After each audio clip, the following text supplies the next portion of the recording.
Ангинаны үй жағдайында қалай тез емдеуге болады? Ангина тыныс жолдарын зақымдайтын, қыста басымыздан бір рет болса да өтетіні анық. Ангина кезінде тамақты шаюдан шаршамаңыз. Бұл көптеген дәрігердің айтатын кеңесі. Сонымен тамақты немен шаюға болады? Достар, подписацияны басып, қоңыраушаны басып, тіркеле кетіңіздер. Жылы қайнатылған суға 1 шай қасық ас содасы, 1 шай қасық тұз және 5 тамшы йод ертіңіз. Эвкалипт майының бірнеше тамшысын қосуға да болады. Жиі шайып, шайғаннан кейін біршама уақыт ештеңе ішпеңіз. Балауыз ол тамақтың ісігенін басады. Ангинамен ауыра бастаған бірден балауыз сорып, жүруді әдетке айналдырыңыз.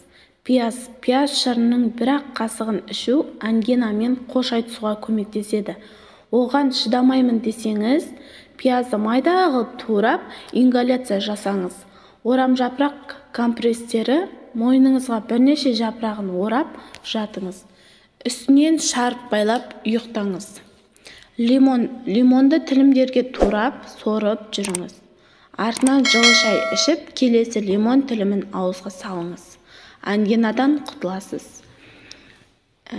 Керек арнама тіркеліп, подписацияны басып кетіңіздер.